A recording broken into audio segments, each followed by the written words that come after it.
ይህ የምጽአቱ አዋጅ ነጋሪ አገልግሎት ወቅታዊና ዕለታዊ ወጎችን በማቅረብ ትንታኔ የምንሰጥበት የተለያዩ እንግዶችንም በመጋበዝ የምናቀርብበት መድረክ ነው። አዘጋጅ ይልቃል አስራት።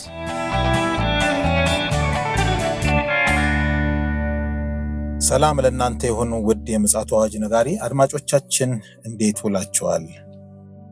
በዚህ ሰዓት ደግሞ እንግዲህ በዓለማችን ዙሪያ ያሉትን ክስተቶች እንደ እግዚአብሔር ቃል የምንፈትሽበት ክፍለ ጊዜ ነው። እስካሁን ድረስ ባለው ጊዜ ደግሞ የእናንተ አብሮነት ከኛ ጋር ስላልተለየ እናመሰግናችኋለን። አሁንም የእናንተ መገኘት ደግሞ ከኛ ጋር እንዲሆንና ይሄ መልእክት ደግሞ ለሌሎች ተደራሽ እንዲሆን ከወዲሁ ደግሞ ለወገኖቻችን ሼር በማድረግ እንዲሁም ደግሞ ላይክ በማድረግ በየጊዜው ደግሞ የምንሰራቸው ስራዎች ወደ እናንተ እንዲመጣ ሰብስክራይብም በማድረግ እንዳትረሱ። ይህን በማድረግ ከኛ ጋር የአገልግሎታችን አጋር እንድትሆኑ እንጠይቃለን። አጠገቤ ፓስተር አለባየሁ ነሞ አለ። እንግዲህ ወቅታዊ የሆኑ ጉዳዮችን አሰባስቦ መረጃዎችን አጠናክሮ እንዲሁም ደግሞ እንደ እግዚአብሔር ቃል በመፈተሽ ጠለቅ ያለ መልእክትም ያቀርብልናል። በቀጥታ ወደዛ መራችኋለሁ። መልካም ጊዜ ይሁንላችሁ። እንዴነ ፓስተር? እንደምን አለ ወንድም ይልቃል? እግዚአብሔር የተመሰገነ ይሁን። ያው እንደተለመደው ትናንትና አልተገናኘንም። በርካታ ጉዳዮች ተከስተዋል። እነዛን ክስተቶችንም ጨምሮ እስኪ ወቅታዊ በሆነ ጉዳይ መረጃዎችን እስኪ ያቀብለን። እንግዲህ ምንድነው ትናንት ወዲያ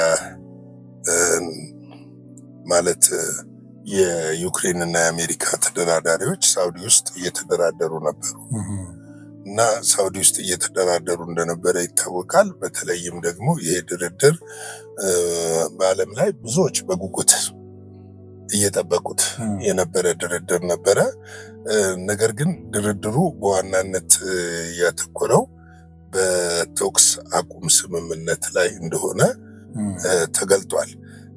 እንግዲህ ሌሎችም ድርድሮች ይኖራሉ። በተለይ ከአሜሪካና ዩክሬን የተጋጩባቸው የዚህ የዕዳው አከፋፈል ሁኔታ በእንትን እንዲሆን ተፈልጓል።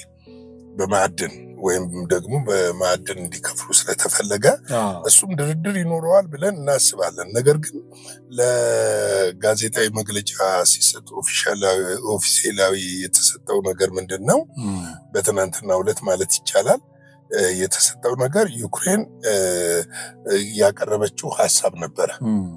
ይሄ ሐሳብ በመጀመሪያም የፈረንሳዩ ኢማኑኤል ማክሮን ያራምዱት የነበረ የአውሮፓ ሐሳብ በለው የአውሮፓውያኖች ፍላጎትና ሐሳብ ማለት ይቻላል ግልጽ ብሎ ይታያል። ምንድነው?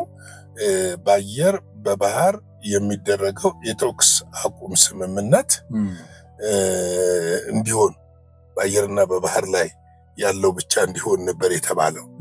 ነገር ግን ምንድነው ይህ የተኩስ ስምምነት አሁን በአየር በባህር በምድር በሶስቱ ተኩስ ለማቆም ለአንድ ቀን ለአንድ ወር ይቅርታ ወይም ደግሞ ለ30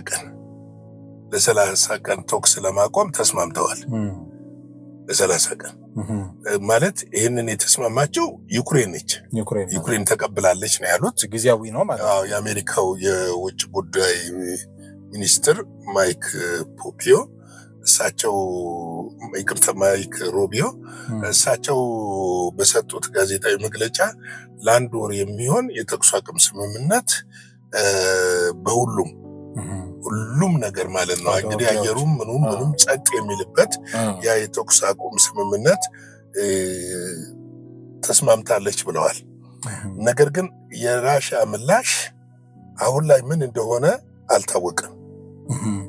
የራሽያ ምላሽ አሁን ላይ ምን እንደሆነ አልታወቀም። የራሽያ ምላሽ ምናልባት ዛሬ ሊታወቅ ይችላል። የራሽያ ምላሽ ምን እንደሆነ አልታወቀም። ያልታወቀበትን ምክንያት ድርድሩ ላይ ራሽያዎች አልተገኙም። ስለዚህ አሁን ድርድሩን ሪፖርት ደርሷል ከዩክሬን ጋር ጨርሰው ያለውን ነገር አሳውቀዋል የውጭ ጉዳይ ሚኒስትሩ። እንግዲህ ደግሞ ዶናልድ ትራምፕ የዩክሬን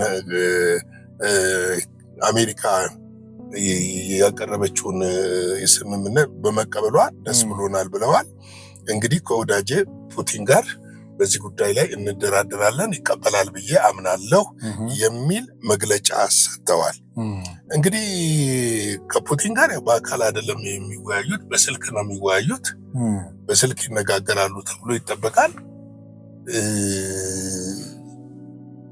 በስልክ ይነጋገራሉ ተብሎ ይጠበቃል። ያው በስልክ እንደሚነጋገሩ ተስፋ እናደርጋለን። እና እንግዲህ ይሄ የባልካንን ጦርነት ያቆመዋል በእውነት ነው ወይንስ ምናልባትም በጊዜያዊነት ተኩሱ ቆሞ ድርድሩ ይቀጥላል ወይ የሚለው ነገር የምናየው ይሆናል። በሂደት የሚታየው ይሆናል። ነገር ግን አሁን ላይ እንደው ይሄ ድርድር እየተደረገ ይሁን እንጂ አውሮፓውያኖች እያደረጉ ያሉት ነገር ለከፍተኛ ጦርነት ከፍተኛ ዝግጅት እያደረጉ ነው ያሉት። በጣም በኃይሊ እየተዘጋጁ ነው ያሉት። የሚገርም እኮ ፓስተር፣ አንዳንድ ሶሻል ሚዲያው ላይ የምታያቸው እነዚህ ወታደሮች አሉ አይደለ? የሀገሯ ወታደሮች ጦርነትን የመናፈቅ ነገር ይታይባቸዋል። ቅስቀሳን ነገር የማድረግ ነገር እየታየባቸው ነው። እና ስለዚህ አሁን አውሮፓ ወደፊት የጦር አውድማ የመሆን እድሏ በጣም ሰፊ ይመስላል። አዎ፣ ምንድነው መሰለ፣ አንደኛ የአውሮፓ ሀገሮች ከአሜሪካ ጋር ያላቸው መቃቃር እና እነሱ ምንድነው በሰላም ስምምነቱ ላይ ያለመሳተፋቸው እና አበክረው ደግሞ ራሽያን እንደ ጠላት ማየታቸው የፈጠረው ችግር ነው። በእርግጥ እንደው ራሽያ ጠላት ነች ወይ? ራሽያ በእርግጥ ለአውሮፓ ስጋት ነች ወይ የሚለው አሁን ላይ ሄደን ስንመለከተው እኔ አይመስለኝም። የርዕዮተ ዓለም ለምንድን ነው የማይመስለኝ? የቀዝቃዛው ጦርነት ባከተመ ጊዜ በድርድር የተስማሙት ነገሮች አሉ። ምክንያቱም ዋርሶ የሚባለው የጦር ቃል ኪዳን ድርጅት ሲፈርስና ሲቆም ኔቶም በሂደት ይፈርሳል ተብሎ ነበር የተጠበቀው። ልክ ነው። ነገር ግን ኔቶ አልፈረሰም። ምክንያቱም ከዓላማው አንጻር ኔቶ የተቋቋመው ወደ ምዕራብ አውሮፓ ኮሚኒዝም ወይም ሶሻሊዝም እንዳይስፋፋ ለመገደብ ነው። አሁን ላይ የኮሚኒዝም ሆነ የሶሻሊዝም ርዕዮተ ዓለም የለም፣ ከስሟል። የለም፣ ራሽያ ይህንን አታራምድም እና ገበያ መር የኢኮኖሚ ስርዓት ነው እያራመደች ያለችው። ስለዚህ ዶናልድ ትራምፕ የሚናገሩት አንዳንዴ እውነት ነው የምትልበት ምክንያት ምንድን ነው? እስቲ ጠላትነት የሚያሰኘው ነገር ምንድን ነው የሚለው ነው። እና ሁለተኛው ነገር ደግሞ ነገር ፈልገው ወደ ራሽያ የተጠጉትና ወደ ራሽያ የሄዱት ኔቶዎች እንጂ ራሽያ አይደለችም። ምክንያቱም ስምምነታቸውን አክብረው ባሉበት ቢቆዩ ኖሮ ይሄ ጦርነት አይነሳም። ሁለተኛው ኔቶ ዩክሬን ኔቶ ገባለሁ ባትል ኖሮ ይሄ ጦርነት አይነሳም። ስለዚህ አሁን እነሱ የሚከሱት በዩክሬን አይቆምም። ዩክሬንን የመጠቅለል ዓላማ አለው። የቀድሞ የሶቪየት ህብረት አባል የነበሩትን አገሮች ወደ ራሱ የመጠቅለል ዓላማ አለው የሚል እንድምታ ይዘው ነው እየተሟገቱ ያሉት። ግን ይሄ እስከምን ያህል ድረስ ያስኬዳቸዋል አይመስለኝም። ነገር ግን ደግሞ ምንድነው አሁን ራሻም ራሷ በመካከለኛው ምስራቅ ከነ ኢራን ጋር በተለይ ከኢራን ጋር ያላት ወዳጅነት፣ ከሰሜን ኮሪያ ጋር ያላት ወዳጅነት፣ ከቻይና ጋር ያላት ወዳጅነት አገሪቱን አስፈሪ እንድትሆን አድርጓታል። ምክንያቱም የነዚህ ጠቅላላ የጦር ኃይል የመሳሪያ አቅም አሁን የመሳሪያ አቅማቸው አሜሪካና አውሮፓ ቢተባበሩ አያመጡትም። ቻይናን፣ ሰሜን ኮሪያ፣ ኢራን ከባድ ነው። ወታደራዊ አቅሞቻቸውም ከባድ ናቸው።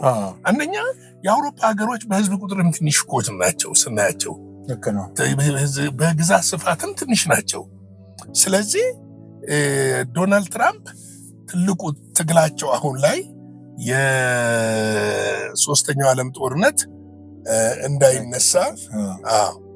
እንዳይነሳና እንዳይቀሰቀስ የፈለጉ ይመስላል።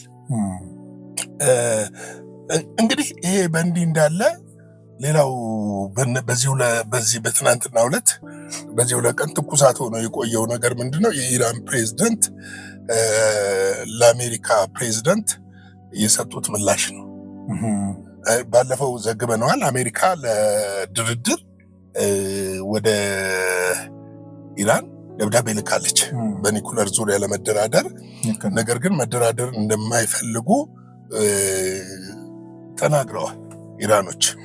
ከዚህ በኋላ ምንድነው ከአሜሪካ የማስፈራራትና የዛቻ ቃላቶች እየወጡ ናቸው። ስለዚህ ፕሬዝዳንቱ የኢራን ፕሬዝዳንት በትናንትናው ዕለት በኢራን ውስጥ ካለ ከአንድ የቴሌቪዥን ጣቢያ ጋር ባደረጉት ቃለ ምልልስ በእንደዚህ ሁኔታ የምንደራደር አይደለንም አሉ። ምንድነው? በማስፈራራት በዛቻ የምንደራደር አይደለንም። እንደ አቻ አገሮች ልንከባበርና ነገሮችን በመከባበር ልናደርግ የምንችል ይመስለኛል። አይደለም የምትሉ ከሆነ የፈለጋችሁትን ማምጣት ትችላላችሁ። ኢራን የምትፈራ ሀገር አይደለችም። እንደውም ሁሌ የምታስፈሩበት የገሃነም እሳት ይከፈታል የምትሉትን አምጡት፣ ምላሹን ታዩታላችሁ፣ ምላሹን እናሳያችኋለን የሚል ንግግር አድርገዋል። እንግዲህ ከዚህ ጋር ተያይዞ የአሜሪካ ፕሬዝዳንት ለፎክስ ኒውስ በሰጡት መግለጫ ለኢራኖች በኒኩለር ጉዳይ እንዲደራደሩ ብያለሁ። በድርድሩ ቢደራደሩ መልካም ነው፣ ካልሆነ ግን ለእነሱ ይብስባቸዋል ነው ያሉት። ለእነሱ ይብስባቸዋል ነው ያሉት። ይሄ እንግዲህ ምንድነው ብለን ስንመለከተው ኢራን አሁን ባለው በእንደዚህ ሁኔታ ትደራደራለች የሚል የለም። ምክንያቱም አሁን በጣም አስደንጋጭ ልምምድ ነው እያደረጉ ያሉት። 10 ቀን ነው የሚለው ዛሬ ሶስተኛ ወይ አራተኛ ቀናቸው ነው ልምምዱ ከጀመሩት። ከባህር ላይ አንድን ሀገር እንዴት አወናጭፎ መምጣት እንደሚችል ስትራቴጂካዊ የሆነ የጦር ልምምድ ነው የሚያደርጉት። የባህር ላይ ውጊያዎች፣ የባህር ሰርጓጅ መርከቦችን እንዴት ማጥቃት እንደሚቻል፣ እንዲሁም ደግሞ የጦር ተሸካሚ ወይም የአየር ኃይል እንትኖች የሆኑትን ተዋጊ የሆኑትን የጦር ማለትም የጀት የአውሮፕላን የጀት ተሸካሚ የሆኑትን እንዴት ማጥቃት እንደሚቻል፣ እንዴት ራስን ማስመለጥ እንደሚቻል እና መከላከልና ማጥቃት ላይ ያተኮረ ልምምድ እያደረጉ ነው ያሉት። እንግዲህ እዚህ ጋር በእንደዚህ እንዳለ ደግሞ እዛም ጋር ልምምድ እየተደረገ ነው። ሰሜን ኮሪያ ላይ ልምምድ እየተደረገ ነው እና እነዚህ ልምምዶች ስበው ዓለምን ወደ አልተፈለገ ጦርነት ውስጥ እንዳይከቱ እየተፈራ ነው ያለው። አንዳንድ ጊዜ ምንድነው መሰለ ትፈራለህ፣ የምትፈራው ነገር እንዳይሆን ትጠነቀቃለህ። ነገር ግን አሁን ላይ ምንድነው መሰለ በአገሮች በዲፕሎማሲም በወታደራዊም በኢኮኖሚም ተሸናፊ ላለመሆን ሁሉም እየሰራ ነው ያለው እና በዓለም ላይ ደግሞ ሰላም ሊሰፍን የሚችለው አሸናፊና ተሸናፊ ስለ በዲፕሎማሲው ሰጥቶ መቀበል የሚባለው ህግ ሲኖር ነው። አሁን ባለው አካሄድ ግን ሁሉም የበላይ ሆኖ ለመታየት ነው የሚፈልገው። ትንሽ እንግዲህ እያየን ያለነው ጫና እያደረጉ ያሉት ዶናልድ ትራምፕ ናቸው። ጫና እያደረጉ ያሉት ዶናልድ ትራምፕ ናቸው። ስለዚህ ይሄ በእንዲሁ እንዳለ እንግዲህ ቅዱሳን ወገኖቻችን እነዚህ ድምታቸው የመጨረሻውን ዘመን የሚያመለክቱ ሊሆኑ ይችላሉ ናቸውም። ግን ደግሞ አንዴ ሞቅ አንዴ ቀዝቀዝ እያለ የእግዚአብሔር ሐሳብ የሚፈጸምበት ሁኔታ ይመጣል ብለን እናስባለን። ነገር ግን ደግሞ እኛ ምን ማድረግ አለብን የሚለውን ነገር ስንል ሰሞኑን አንድ በምድራችን ላይ አነጋጋሪ የሆነ ነገር ተከስቷል። በመንፈሳዊ ዓለም ማለት ነው። ስም መጥራት አልፈልግም። አንድ ቸርች ነብይ ነኝ የሚል ሰው መጽሐፍ ቅዱሱን በደረቱ ላይ እንደዚህ በእጁ ይዞ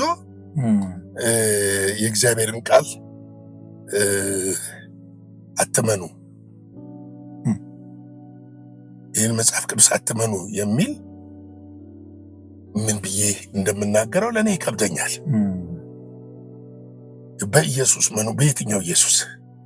መጽሐፍ ቅዱስ የገለጠልን ኢየሱስን የማናምን ከሆነ የእግዚአብሔርን ቃል የማናምን ከሆነ የትኛውን ኢየሱስን ነው የምናምነው? ይሄ ማለት እመጣልሃለሁ ማናምን እኮ የትኛውን ኢየሱስን ነው የምናምነው?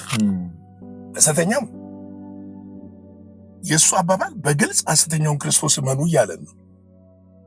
ቃሉን የማላምን ከሆነ እኔ እኮ ኢየሱስን የተረከልኝ ቃሉ ነው፣ የነገረልኝ ቃሉ ነው፣ ያብራራልኝ ቃሉ ነው፣ ያሳየኝ ቃሉ ነው። ግልጥ አርጎ ፍንትው አርጎ ኢየሱስ ክርስቶስ የከፈለውን ነገር የገለጠልኝ ቃሉ ነው። ይሄን ቃል እንሰርዘው ወይ? ዮሐንስ ወንጌል ምዕራፍ 1 ያለው ከቁጥር 1 እስከ 3 ያለውን ላንብበው። በመጀመሪያ ቃል ነበረ ይላል፣ ቃልም በእግዚአብሔር ዘንድ ነበረ ይላል፣ ቃልም እግዚአብሔር ነበር ይላል። ቃሉ ራሱ እኮ እግዚአብሔር ነው። እውነት ነው። ዮሐንስ 6:63 ላይ ደግሞ ሄደህ ስትመለከት እኔ የነገርኳችሁ ቃል እውነትም ሕይወትም ነው ይላል። ስለዚህ የቱን ነው ለምንድን ነው የቱን ነው የምንቀበለው? ቃሉን ካልተቀበል ይህ በመጀመሪያ በእግዚአብሔር ዘንድ ነበረ ይላል። ሁሉ በእርሱ ሆነ፣ ከሆነውም አንዳችስ እንኳን ያለ እርሱ አልሆነም። ሁሉ የሆነው በቃል ነው። ቃል ስንል እኮ የሰው ፊደል ማለታችን አይደለም። ቃል ስንል እኮ የሰው ንግግር፣ የሰው ድርጊት ማለታችን አይደለም። ቃል ስንል መንፈስ የሆነው ለሰው ልጆች የተገለጠው ሕያው የሆነው የሰው ልጆችን የሚያድነው የሚፈውሰው ነው። ለምንድን ነው ቃሉን ላከ ከመከራም ስጋት አዳናቸው? ለምን ይላል እግዚአብሔር ቃል።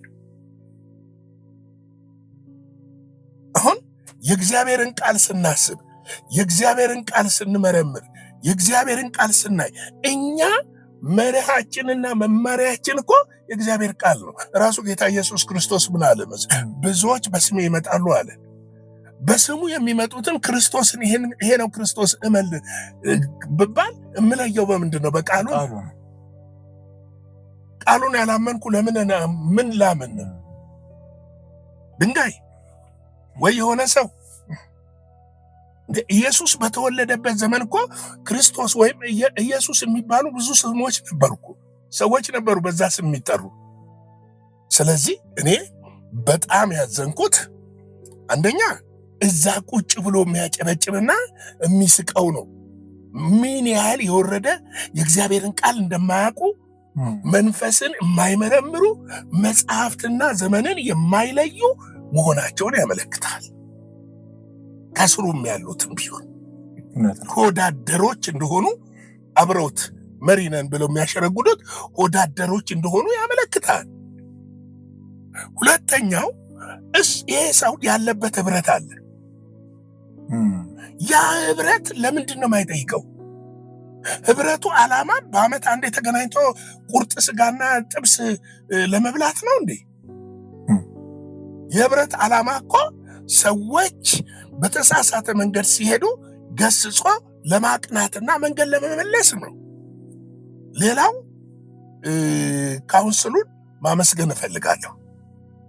ባለፈው የወንጌል ስርጭት አድርገዋል። በትናንትናው ዕለት ቀሽ ደረጀ መግለጫ እየሰጡ ነበረ። ከሚያዝያ ወር ውስጥ የሚደረግ የጾም ጸሎት አውጀዋል። በርቱ እንላለን፣ በርቱ ጠንክሩ እንላለን። እኛም እንደ እግዚአብሔር ሰው እንደ እግዚአብሔር የወንጌል አገልጋይ አብረናችሁ ነው ማለት እንፈልጋለን።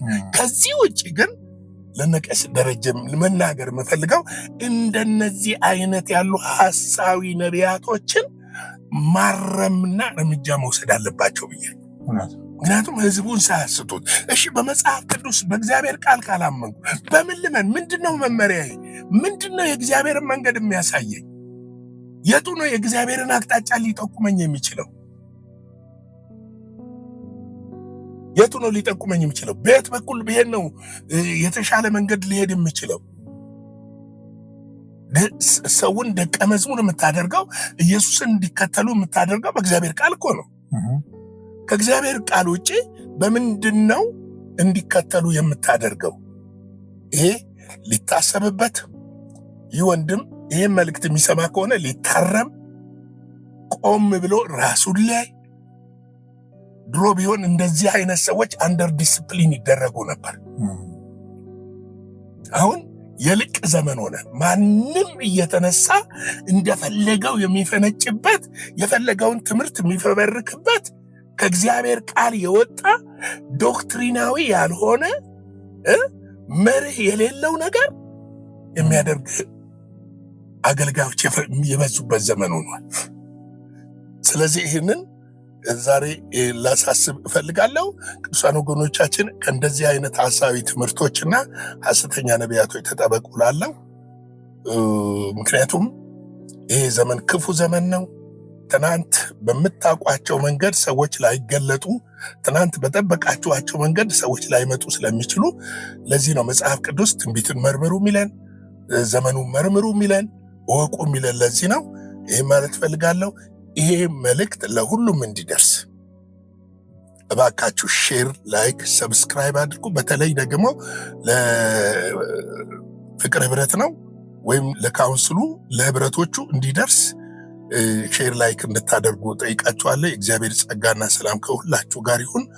ሻሎም፣ ተባረኩ። በምሽት በሚኖረን የመረጃ ስርጭት እንድንገናኝ እላለሁ።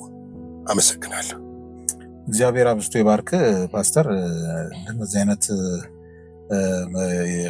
ማረሚያ የሆኑ መልእክቶች መበራከት አለባቸው ብዬ አምናለሁ። ምክንያቱም እኛ ብቻ ሳንሆን እግዚአብሔር ራሱ የተናገረው ቃሌ ከሚያልፍ ሰማይና ምድር ቢያልፍ ይቀላል ያለ ጌታ ነውና ለቃሉ ያለን አክብሮትና መንቀጥቀጥ በጣም በጣም የተጠበቀ መሆን አለበትና እንደነዚህ አይነት አሉታዊ የሆኑ መልእክቶች መታረም አለባቸው። ይሄ የምፅዓቱ አዋጅ ነጋሪ እንደ አገልግሎት አቋማችን ነው እና ፓስተር ይዘህልን የመጣው መልእክት ትክክለኛና ወቅታዊ ነው ብዬ አምናለሁ። ሌሎችም ይሄንን አርአያ እንዲከተሉ ማሳሰብ እንፈልጋለን። ከዛ ውጪ ማንኛውም ከእግዚአብሔር ቃል ያፈነገጠ ተግባር ስናይ የማረሚያ መልእክቶችን እንዲሁ የምናመጣ መሆኑን ከዚህ በፊትም ተናግረናል፣ አሁንም እንናገራለን። ፓስተር እንግዲህ ቀደም ሲል እንዳለን በማታው ፕሮግራም ደግሞ ሌሎች መረጃዎችና መልእክት ደግሞ ይዘን እንመጣለን። የእግዚአብሔር ሰላም ከእናንተ ጋር እንዲሆን እንመኛለን። መልካም ጊዜ ይሁንላችሁ። አዘጋጅና አቅራቢ ይልቃል አስራት ነበር። ለዛሬ ያዘጋጅንላችሁ ይህንን ይመስላል። በሌላ ጊዜ በሌላ ርዕሰ ጉዳይ እንገናኛለን። የምፅዓቱ አዋጅ ነጋሪ አገልግሎት። መልካም ጊዜ